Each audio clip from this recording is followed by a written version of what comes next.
Hello जगवार्स, क्या हाल चाल मेरे प्यारे प्यारे बच्चों। What's up, welcome to your YouTube channel Gravity Circle, the best channel for chemistry. Yes, and that is all because of your love and support. आप लोगों का प्यार, आप लोगों का सपोर्ट हमें एक बहुत अच्छा केमिस्ट्री चैनल में काउंट करवाता है। एकमात्र ऐसा चैनल जिस पर और कोई सब्जेक्ट नहीं है, केवल केमिस्ट्री है, एंड वो नंबर 1 है। That is all because of your love and support. Thank you so much, and thank you so much for subscribing, thank you so much for sharing, thank you so much. And मुझे तो कई प्यारे प्यारे comments आए, जिसमें एक प्यारे से बच्चे ने बोला कि सर आपको सच बात बताऊं तो मैं आपका चैनल इसलिए शेयर नहीं करता क्योंकि मैं नहीं चाहता कि दूसरे बच्चे पढ़ के मेरे से ज़्यादा नंबर ले आए। तो मैं समझ सकता हूं तुम्हारा जो भावनाएं हैं।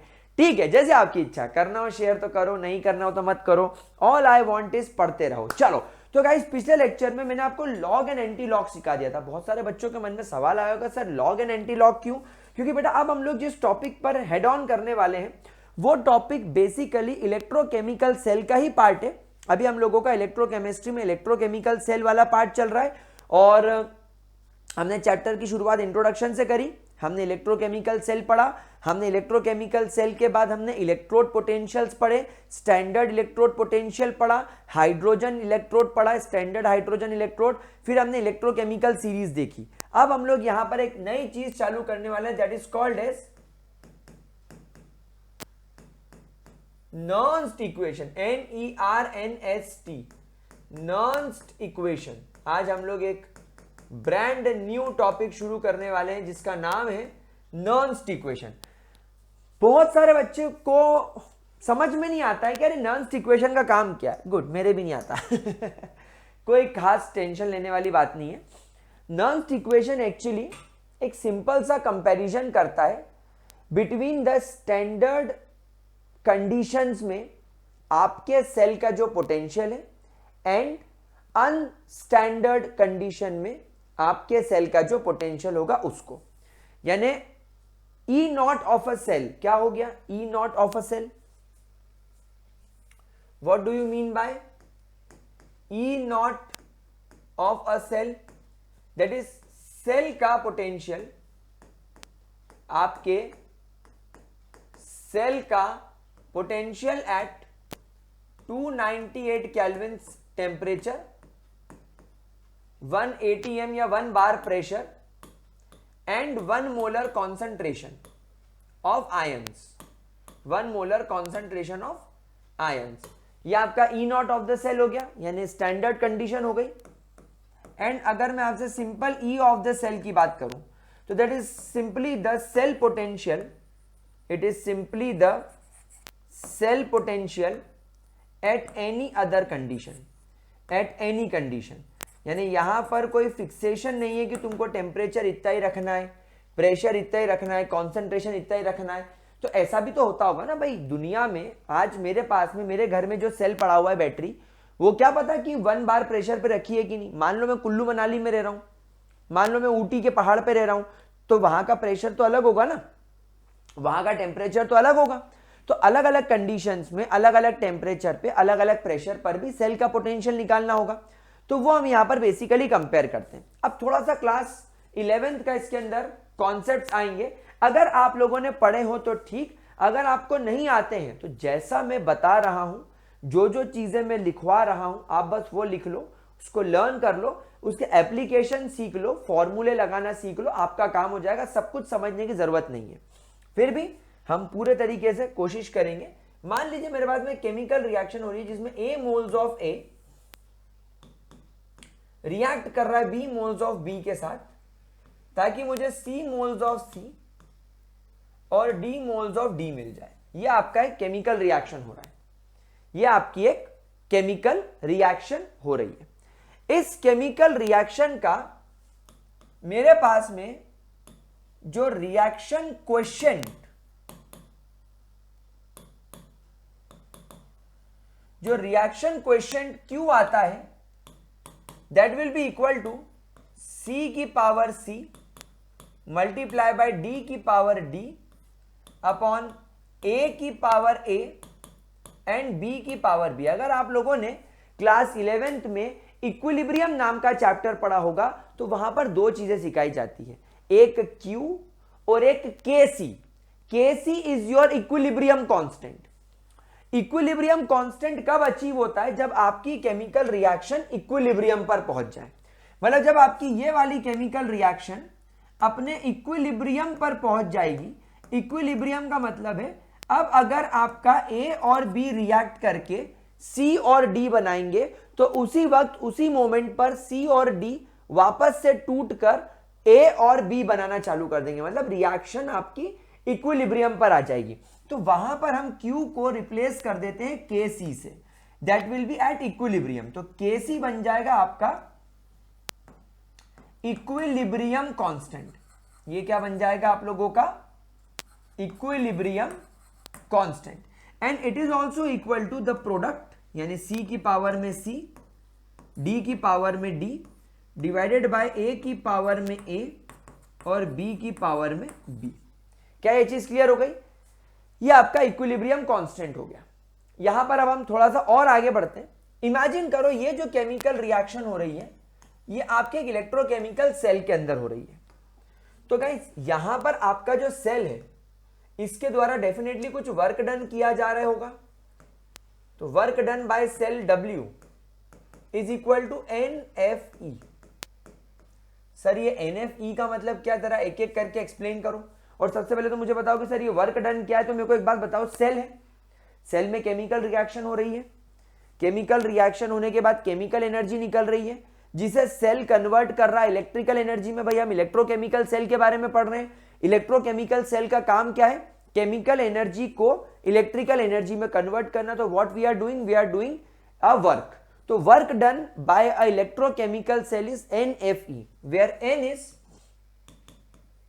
Number of electrons that are involved, number of electrons जो कि इस पूरी केमिकल रिएक्शन में इन्वॉल्वमेंट शो कर रहे होंगे.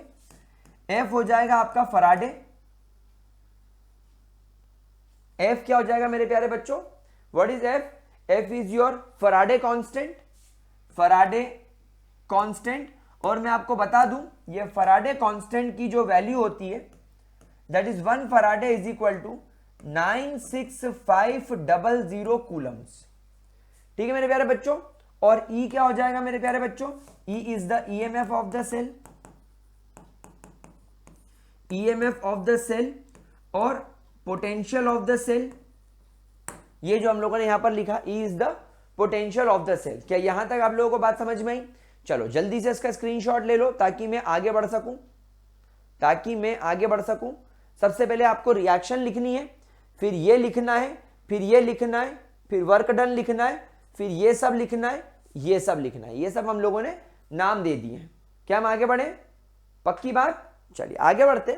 नाउ गाइस आप सभी लोग जानते हैं that if you want a reaction, आप लोग सब जानते हैं that if a reaction is spontaneous, if the reaction is spontaneous, अगर आपकी एक केमिकल रिएक्शन स्पॉन्टेनियस है, अपने आप अपे हो जाती है, खुद ब खुद हो जाती है, तो ऐसी कंडीशन में if a reaction is spontaneous then according to thermodynamics chapter में हम सब लोग ये पढ़कर आए थे कि ऐसी केमिकल रिएक्शन का डेल्टा G यानी change in gives energy is always negative. Change in gives energy is always negative. उसका डेल्टा G आपको हमेशा देखने को मिलेगा क्या? नेगेटिव. और हम लोग यहां पर यह भी जानते हैं कि आपका जो डेल्टा G होता है that will be equal to work done by the cell. भाई आपका गिब्स एनर्जी में चेंज हो काहे को रहा है? तुम्हारे सेल की गिब्स एनर्जी बदल क्यों रही है? क्योंकि सेल वर्क कर रहा है. तो भैया अगर तुम्हारे सेल की गिब्स एनर्जी नेगेटिव होती जा रही है, मतलब सेल अपने आप वर्क कर रहा है, तो यहां पर delta G will become equal to -W. समझ में आ रही बात आप लोगों को? क्योंकि डेल्टा G तो हमेशा नेगेटिव होना चाहिए.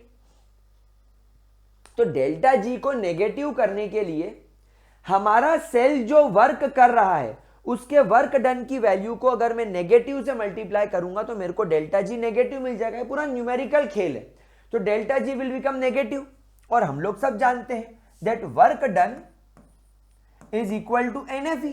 अभी हम लोगों ने पढ़ा work done by the cell is equal to NFE। तो आपके जो NFE की वैल्यू होगी, अगर मैं उसको नेगेटिव कर दूं तो मेरे को गिब्स एनर्जी मिल जाएगी।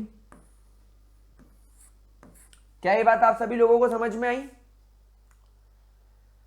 अच्छा, यहां पर अगर मैं स्टैंडर्ड कंडीशंस की बात करूं, अगर यहां पर मैं मेरे सेल को स्टैंडर्ड कंडीशंस में काम करवाऊं, 298 kelvin, 1 atm pressure, 1 molar concentration, तो यहां पर जो गिब्स एनर्जी का चेंज है ये अनस्टैंडर्ड कंडीशन पे, लेकिन यहां पर गिब्स एनर्जी का चेंज स्टैंडर्ड कंडीशन में आएगा। तो it will become equal to -NF E naught of the cell, that will be the work done by the cell in standard condition which is equal to delta G naught. क्या ये दोनों equations आप लोगों को समझ में आई?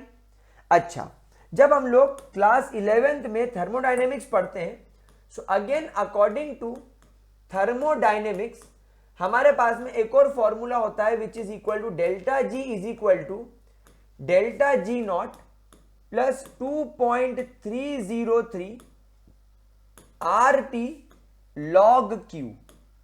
ये हमारे पास में एक और इक्वेशन होती है जो हमें क्लास 11th थर्मोडायनेमिक्स में पढ़ाई जाती है। अब जिन बच्चों को ये इक्वेशन पता है ओके, जिन बच्चों को नहीं पता है जस्ट गो थ्रू दिस, एक बार जरा इसको देख लो ताकि आप लोगों को परेशानी नहीं आए। अब हम लोग इस इक्वेशन नंबर 3 में हम equation number 1 and equation number 2 को पुट करने वाले हैं। मैं डेल्टा G की जगह यहां पर लिखने वाला हूं -NFE, G नॉट की जगह मैं लिखने वाला हूं -NFE not plus 2.303 RT log Q। अब मैं इस इक्वेशन नंबर 4 को डिवाइड करने वाला हूं, इक्वेशन नंबर 4 को divide by -NF on both side. आप बोथ साइड इसे -NF से डिवाइड कर दीजिए, तो ये डिवाइड हो गया -NF से, ये डिवाइड हो गया -NF से, और ये पूरी इक्वेशन डिवाइड हो गई -NF से। माइनस माइनस कट गया, माइनस माइनस कट गया, NF को काट दिया, NF को काट दिया, यहां कुछ भी नहीं कटेगा। तो अल्टीमेटली यहां पर क्या दिखने लगेगा, यानी E ऑफ द सेल, यानी EMF ऑफ द सेल या potential of the cell at any other condition is equal to E naught of the cell, यानी potential of the cell at standard condition. ये minus यहां ऊपर जाकर minus दिखने लगेगा, 2.303 RT log Q divided by NF। क्या ये चीज क्लियर हो गई? अब एक काम करते हैं, यहां पर हम लोग R की जगह पर 8.31 वाली वैल्यू पुटअप कर देते हैं, 8.31। यहां पर हम लोग टेम्परेचर की जगह, क्योंकि आप यहां पर स्टैंडर्ड कंडीशंस ले रहे हो, हम 298 केल्विन पुट कर देते हैं। हम यहां पर F की जगह पर 96500 कूलम्स रख देते हैं। अभी हमें N तो पता नहीं कि भैया सेल में क्या होगा, तो जब मैं यहां पर ये सारी वैल्यूज पुटअप करूंगा और जब मैं इसे सॉल्व करूंगा तो फाइनली मुझे E ऑफ सेल जो मिलेगा that will be equal to E naught of the cell minus 0.059 upon N log Q, upon N log Q, and this is your Nernst equation. ये हो गई आप लोगों की Nernst equation, this is your Nernst equation. क्या ये बात मेरे प्यारे बच्चों को समझ में आई? क्या ये बात मेरे प्यारे प्यारे बच्चों को समझ में आई? अच्छा, यहां पर आप सभी लोग जानते हैं कि sir Q is equal to ये होता है, तो यहां पर हम लोग क्या कर सकते हैं, हम लोग यहां पर इस इक्वेशन को थोड़ा और करेक्ट करके लिख सकते हैं, that E of the cell is equal to E naught of the cell minus 0.059 upon N log C की पावर में C, D की पावर में D, A की पावर में A और B की पावर में B। और ये आपकी एक और नर्न्स्ट इक्वेशन का फॉर्मूला हो गया। क्या ये चीज क्लियर हुई मेरे प्यारे बच्चों? क्या आप लोगों को नर्न्स्ट इक्वेशन का ये वाला फॉर्मूला क्लियर हुआ? पक्की बात। अब हम यहां पर एक बात ध्यान रखेंगे, जैसे मान लो एक एग्जाम्पल लो, आपके पास में एक M नाम का सॉलिड है जो अभी अपने आयोनिक फॉर्म में है। यहां पर आप जो E naught of the cell ले रहे हो, E ऑफ द सेल ले रहे हो, बेसिकली रिडक्शन पोटेंशियल से निकला है। तो हम हमारे पास मान लो एक M नाम का एक्वस सॉल्यूशन है और उसे मैंने 2 इलेक्ट्रॉन्स दे दिए ताकि ये M नाम का सॉलिड बन जाए। अगर इस केमिकल रिएक्शन के लिए मुझे नर्न्स्ट इक्वेशन लगानी हो तो मैं कैसे लगाऊंगा? यानी मुझे इस पर्टिकुलर केमिकल रिएक्शन के लिए या इस पर्टिकुलर इलेक्ट्रोड के लिए अगर मुझे नर्न्स्ट इक्वेशन लगानी है तो मैं कैसे लगाऊंगा? देखो मैं यहां पर लिखूंगा E ऑफ द सेल यानी एनी स्टैंडर्ड कंडीशंस को छोड़कर is equal to E naught of the cell minus 0.059 divided by 2। Sir 2 क्यों आया? क्योंकि number of electrons which are participating in the chemical reaction is 2। Then यहां पर आ जाएगा log. अब गाइज यहां पर ध्यान रखना, ये वाला ऊपर वाला जो पोर्शन था ये तुम्हारे प्रोडक्ट साइड का था और ये नीचे वाला तुम्हारा जो पोर्शन था ये आपके रिएक्टेंट साइड का था। तो यहां पर रिएक्टेंट साइड तो ये आ गया और बेटा ये तुम्हारा एक्वस सॉल्यूशन है तो ये हो जाएगा डिवाइडेड बाय m की पावर में +2। यानी इसका जो भी कॉन्सेंट्रेशन होगा ना, यहां पर अल्टीमेटली हम लोग लेते क्या है, यहां पर हम लोग कॉन्सेंट्रेशन ऑफ द सॉल्यूशन लेते हैं। जैसे 1 मोलर, 0.01 मोलर, 0.001 मोलर, जो भी। और यहां पर ऊपर प्रोडक्ट साइड क्या आ जाएगा? Capital M। लेकिन बेटा आप लोग सब जानते हैं, क्लास 11th में हमने इक्विलिब्रियम के अंदर पढ़ा था that the concentration of solid is always taken as unity. Unity का मतलब 1 is always taken as unity और 1। तो यहां पर क्योंकि ये सॉलिड है मैं यहां पर प्रोडक्ट का कुछ नहीं लूंगा, यहां पर मैं 1 लिख के उसको छोड़ दूंगा। क्या आप लोगों को नर्न्स्ट इक्वेशन लगानी आई? मेरे प्यारे बच्चों, क्या तुम लोगों को नर्न्स्ट इक्वेशन लगाना आई? क्या आप लोग नर्न्स्ट इक्वेशन लगाना सीखे? क्या हमें इसके अंदर किसी भी तरीके की कोई भी तकलीफ, कोई भी परेशानी? पक्की बात। चलिए एक एग्जांपल और लेते हैं। अब जैसे मान लो तुम्हारे पास में एक सेल है, चलो वही उठा लेते हैं अपना Daniell cell. Zn plus Cu di positive से हमें मिला Zn di positive plus Cu। अब यहां पर आप देखो, यहां पर तुम्हारा जिंक सॉलिड और यहां पर तुम्हारा कॉपर सॉलिड है, तो इनका कॉन्सेंट्रेशन तो क्या हो गया? यूनिटी। इनका कॉन्सेंट्रेशन तो हम यहां पर किसी भी तरीके से नहीं लेने वाले। सो देयरफॉर आप यहां पर पहले लिख लो that Zn and copper will be 1। आपको इसको फॉर्मूले में इंक्लूड करना ही नहीं। बहुत बढ़िया। अब हमें इस सेल के लिए पोटेंशियल निकालना है, यानी अनस्टैंडर्ड पोटेंशियल निकालना है। तो E of the cell is equal to E naught of the cell. आप लोग जानते हो हम लोग ऑलरेडी इलेक्ट्रोकेमिकल सेल का इस्तेमाल करके, याद करो, इलेक्ट्रोकेमिकल सीरीज का इस्तेमाल करके इसके E नॉट की वैल्यू 1.1 वोल्ट निकाल चुके हैं। तो आप चाहो तो वो रख सकते हो, अदरवाइज क्वेश्चन में दिया होगा -0.059 अपॉन। यहां पर आप देखो जिंक ने जिंक पॉजिटिव बनने के लिए 2 इलेक्ट्रॉन लूज करे और कॉपर ने डाई पॉजिटिव से अपने नॉर्मल फॉर्म में जाने के लिए 2 इलेक्ट्रॉन एक्सेप्ट करे। तो यहां पर आपके n की वैल्यू 2 हो जाएगी। यहां पर आप n की वैल्यू 2 रख के आगे बढ़ेंगे। अभी मैं सिंपल n ले लेता हूं। यहां पर हम लोग लेंगे लॉग। अब ऊपर हम लोग क्या लिखते हैं? प्रोडक्ट। तो गाइस प्रोडक्ट साइड तो कॉपर है जिसका कॉन्सेंट्रेशन 1 है, तो वो तो लेंगे नहीं। बचा जिंक, तो हम यहां पर जिंक का जो भी कॉन्सेंट्रेशन सवाल में दिया होगा हम वो लेंगे और उसको लेकर आगे बढ़ेंगे। और नीचे की तरफ हम लोग यहां पर ले लेंगे हमारा जिंक, जिसका कॉन्सेंट्रेशन ऑलरेडी यहां पर 1 दे रखा है तो उसको लेने का कोई सेंस नहीं, लेकिन कॉपर डाई पॉजिटिव का कॉन्सेंट्रेशन ले लेंगे। सो इस तरीके से आप लोग आपके किसी भी सेल के लिए नर्न्स्ट इक्वेशन अप्लाई करोगे। This is how we will apply Nernst equation, this is how we will apply Nernst equation. क्या ये चीज क्लियर हो गई? क्या ये चीज क्लियर हो गई मेरे प्यारे बच्चों? पक्की बात? आप लोगों को कौन कौन से फॉर्मूले याद करने हैं? आपको एक फॉर्मूला ये याद करना है, आपको एक फॉर्मूला ये याद रखना है। ये 2 फॉर्मूले याद करने के बाद एक आप ये वाला फॉर्मूला तो नहीं लेकिन पैटर्न याद रखेंगे, पैटर्न याद रखेंगे। आगे बढ़े।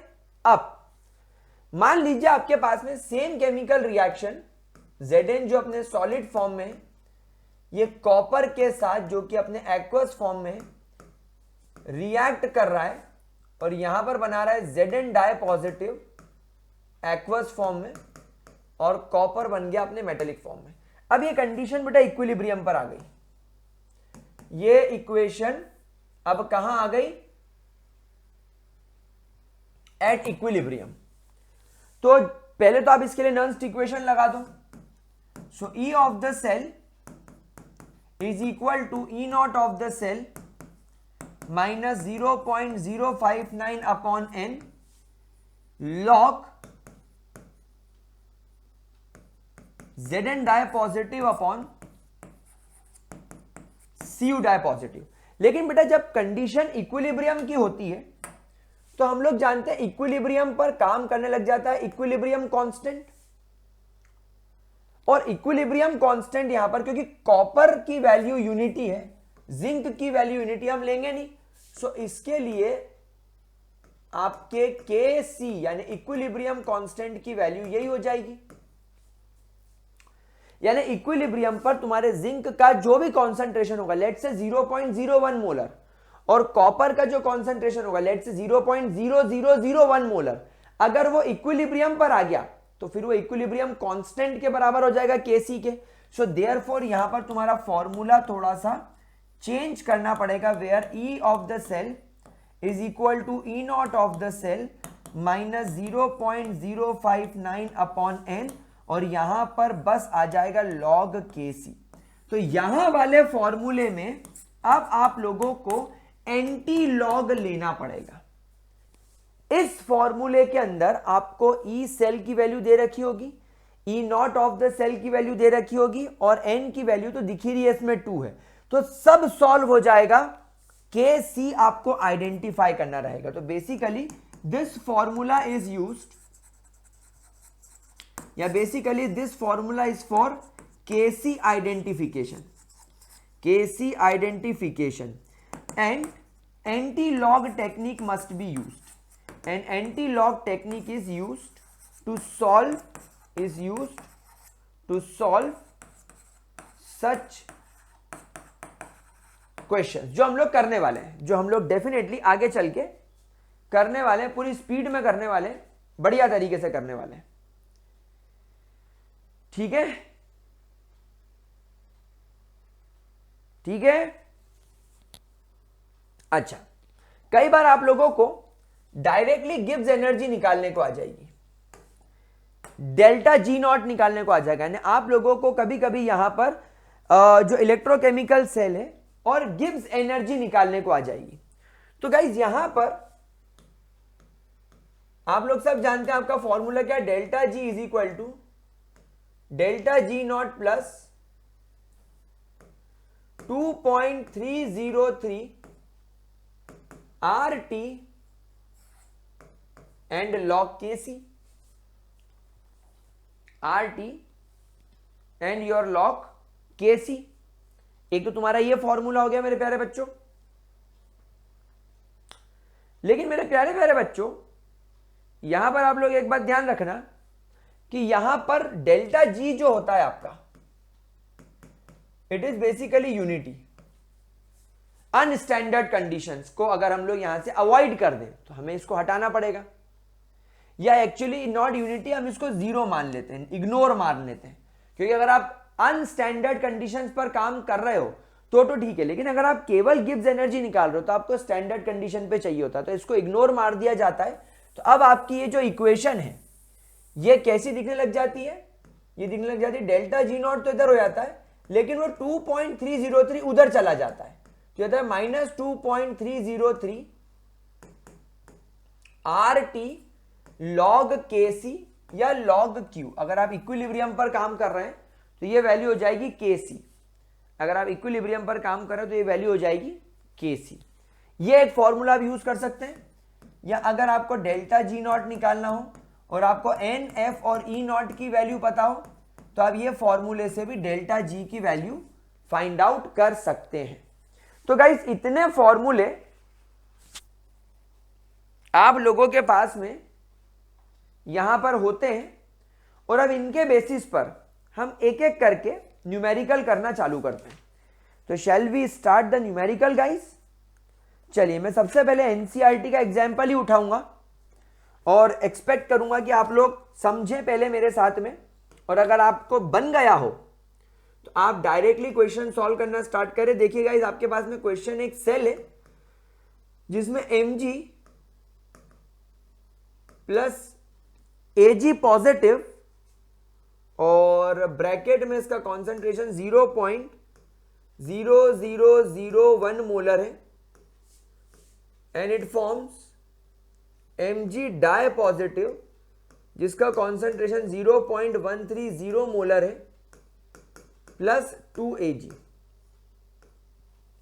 आपको यहां पर दे रखा है E naught of the cell is 3.17 volt, so therefore आप E ऑफ द सेल को फाइंड कीजिए।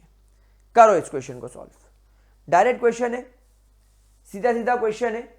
यहां पर आपको सेल दे रखा है, क्या करेंगे इस क्वेश्चन को सॉल्व करने के लिए, फॉर्मूला लगाएंगे E of the cell is equal to E naught of the cell minus 0.059 अरे क्या कर रहा हूं मैं, 0.059 अपॉन n लॉग। अब यहां पर आप देखो ये यूनिटी हो जाएगा क्योंकि सॉलिड है, ये यूनिटी हो जाएगा क्योंकि सॉलिड है। प्रोडक्ट साइड हमेशा ऊपर लिखी जाती है, तो यहां पर मुझे लिखना पड़ेगा Mg di positive divided by Ag positive, लेकिन आप देखो यहां पर Ag पॉजिटिव के आगे 2 लिखा हुआ है, तो यहां पर मुझे इसकी पावर में 2 लगाना पड़ेगा। याद करो मैंने आपको यहां पर ये कॉन्सेप्ट सिखाया है, ये देखिए हमने C की पावर में C क्यों लिया, क्योंकि यहां पर C के C मोल्स थे, B के B मोल्स, तो हमने B की पावर में B लिया है कि नहीं। तो हमको इस बात का ध्यान रखना पड़ेगा, बिना ध्यान रखे हम इस तरीके के क्वेश्चंस अगर करने बैठेंगे तो डेफिनेटली हम लोगों से मिस्टेक हो जाएगी, बहुत बड़ी मिस्टेक हो जाएगी। अब क्या करना है, E ऑफ द सेल आपको तो निकालना ही है। E naught of the cell is 3.17 minus, यहां पर कितने इलेक्ट्रॉन्स का इन्वॉल्वमेंट है, Mg डाई पॉजिटिव में कन्वर्ट हो रहा है, मतलब 2 इलेक्ट्रॉन छोड़ रहा है। एक Ag प्लस 1 से नॉर्मल फॉर्म में जा रहा है, एक सिल्वर 1 इलेक्ट्रॉन ले रहा है, तभी तो यहां पर 2 सिल्वर है, तो 2 सिल्वर मिलके 2 इलेक्ट्रॉन ले रहा है, तो 0.059 डिवाइडेड बाय हो जाएगा 2, देन लॉग 0.130 अपॉन 0.0001 का स्क्वायर 2। अब देखो गाइस आपको इसको सॉल्व करना है, लॉग लेना आपको आएगा, मैंने सिखा भी रखा है, आपको इसको सॉल्व करना है। मैं एक हल्का सा आइडिया दे देता हूं, आप 0.130 को 1.30 लिख लो, मतलब डेसिमल एक डिजिट लेफ्ट में ले आओ, सॉरी राइट में ले आओ, तो 10 की पावर -1 हो जाएगा, डिवाइडेड बाय 1 2 3 4।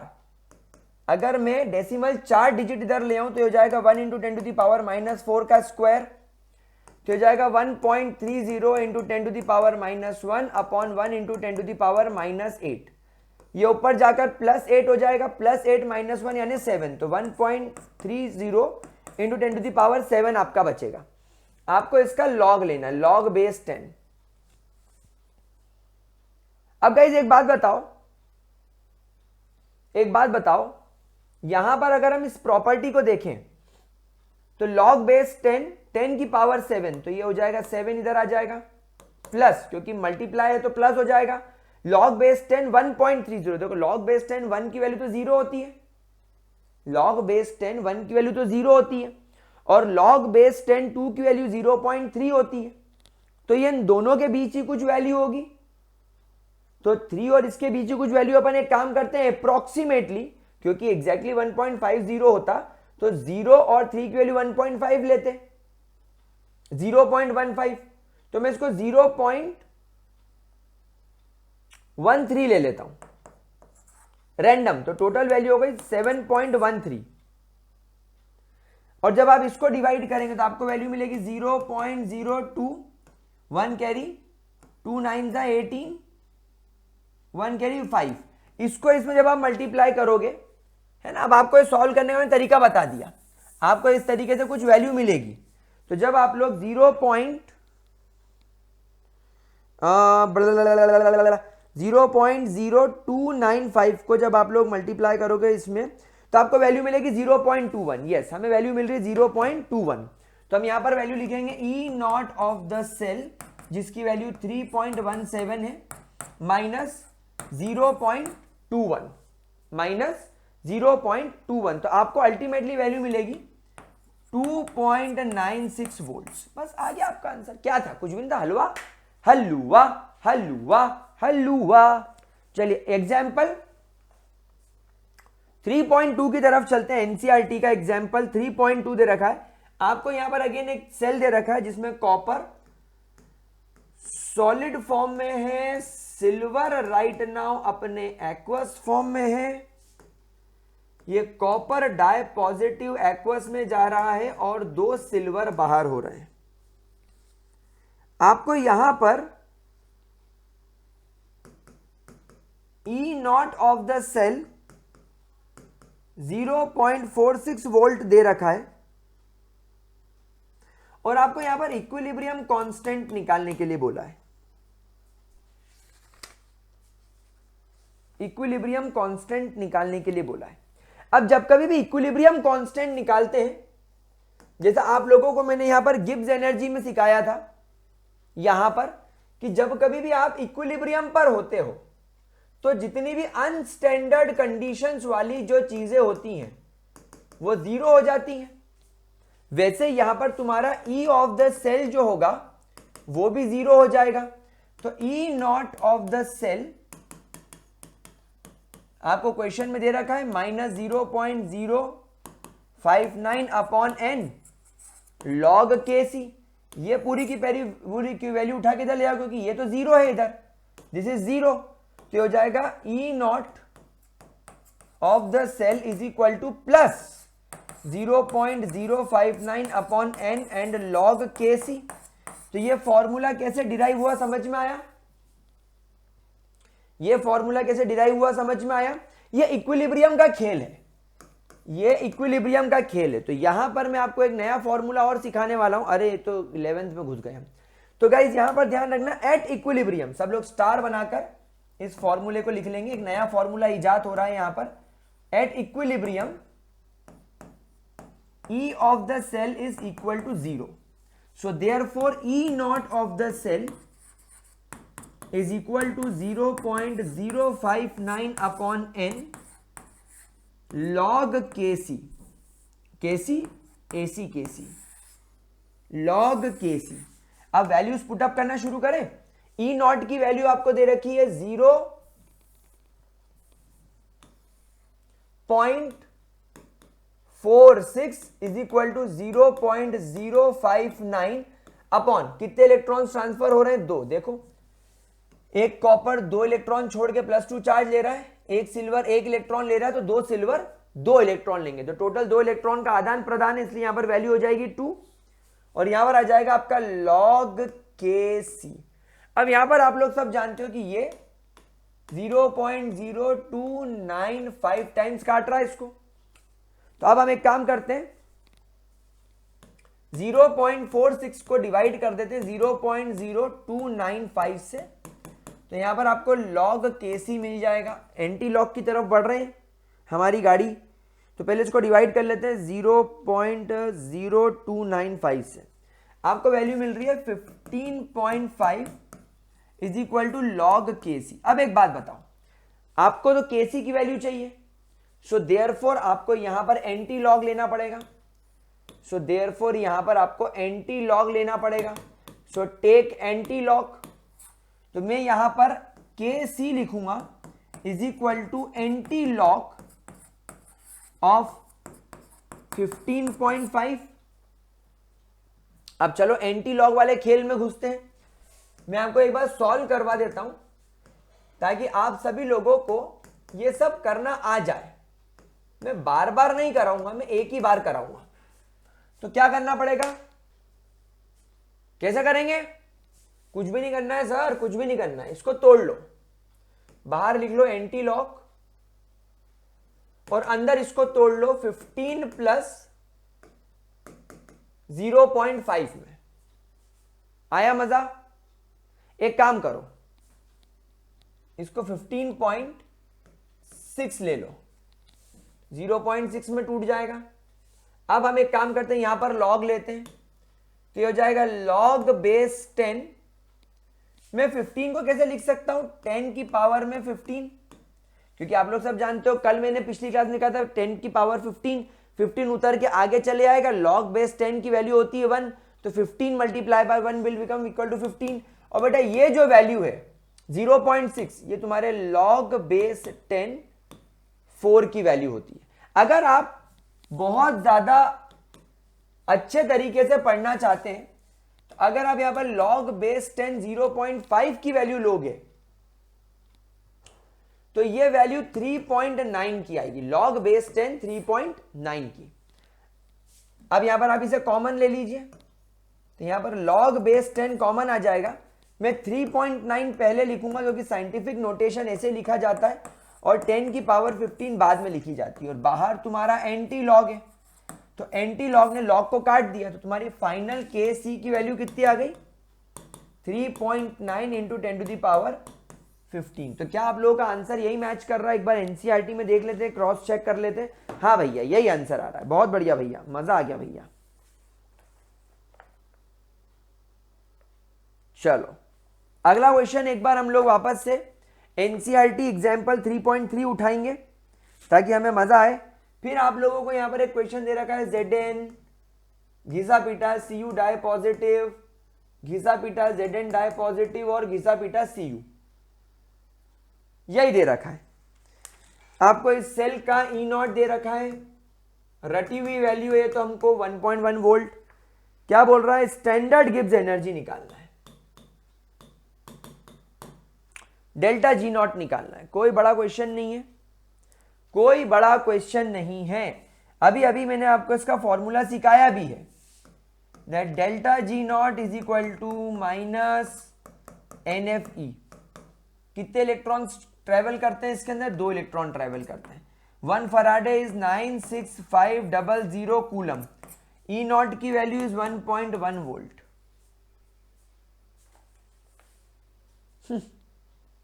हो गया, हो गया। अच्छा मैं एक बात बताऊं, faraday coulombs per mole, faraday की unit you have to take coulombs per mole, है ना? कूलम्स पर मोल होती है। मैं कूलम कूलम चिल्ला रहा था, प्लीज करेक्ट करना उसको। Please mark the correction over here also.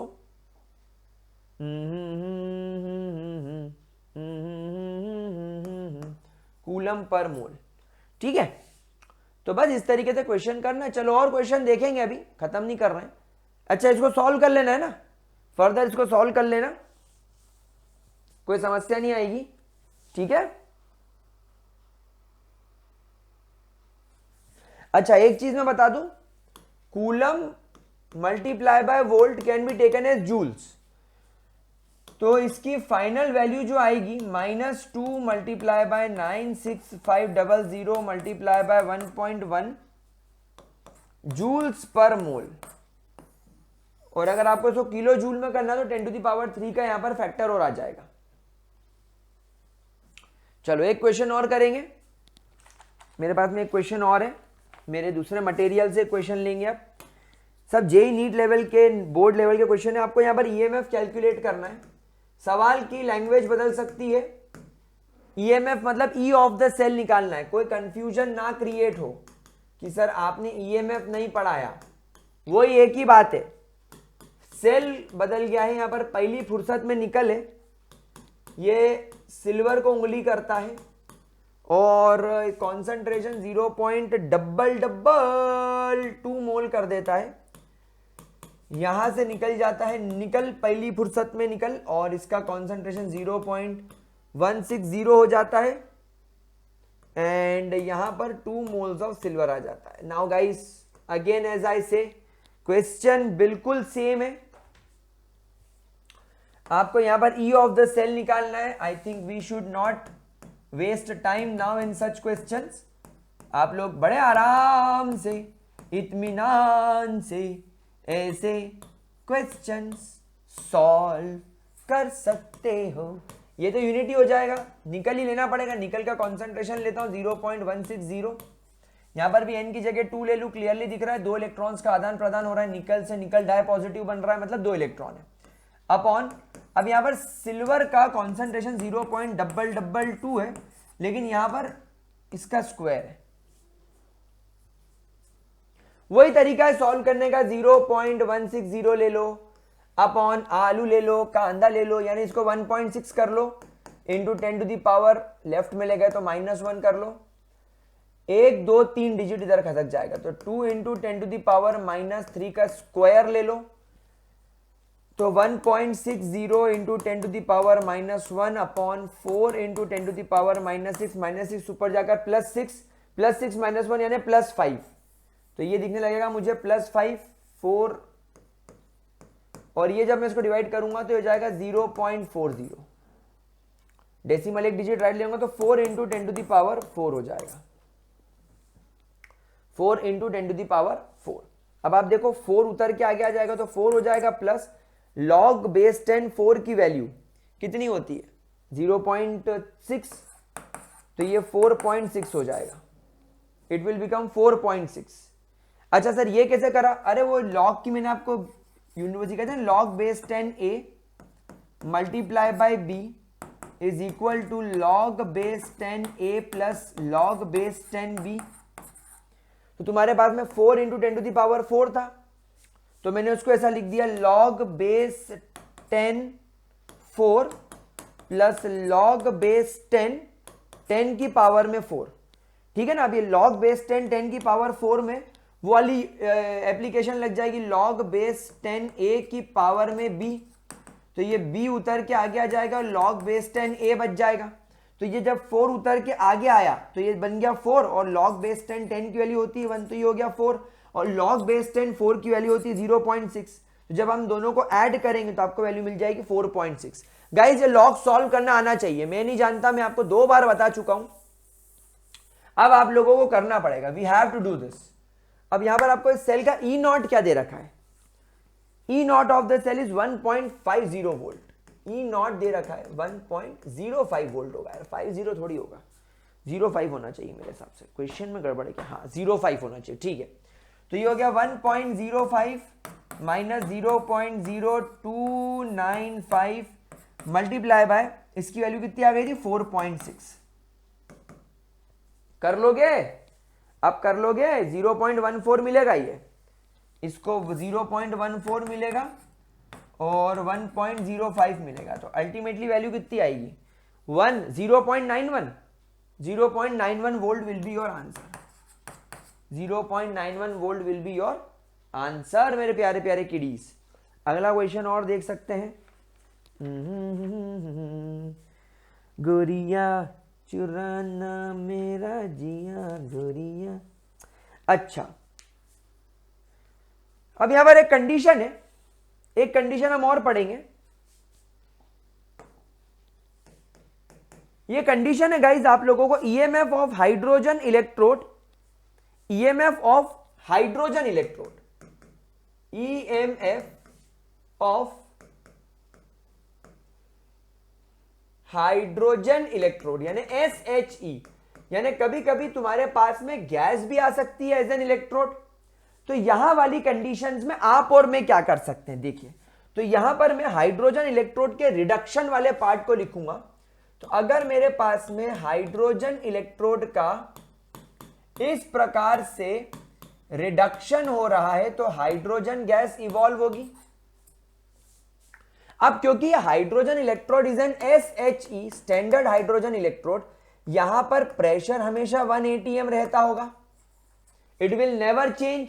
तो यहां पर मेरे प्यारे बच्चों नर्न्स इक्वेशन जो मॉडिफाई हो जाएगी वो हो जाएगी E of the cell is equal to E naught of the cell minus 0.059 divided by n।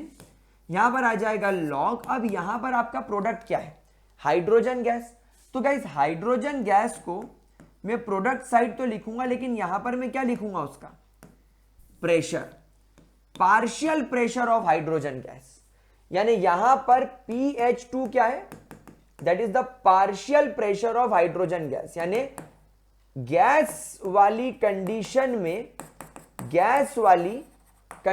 में आपको यहां पर प्रेशर लिखना पड़ेगा, और डिवाइडेड बाय तो आपका वो कॉन्सेंट्रेशन आई गया H प्लस की पावर 2। अब यहां पर गैस का प्रेशर कितना लोगे, 1 atm। तो इक्वेशन फिर से शुरू हो जाएगी। अच्छा, आप लोग सब जानते हो कि SHE का स्टैंडर्ड इलेक्ट्रोड पोटेंशियल तो हमेशा 0 होता है, और वहां पर आप देखो 2 इलेक्ट्रॉन का आदान प्रदान चल रहा है।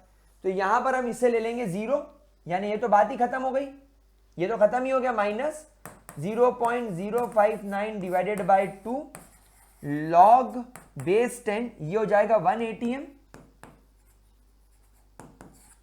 डिवाइडेड बाय H प्लस की पावर में 2। अब ये आपका फॉर्मूला बन गया।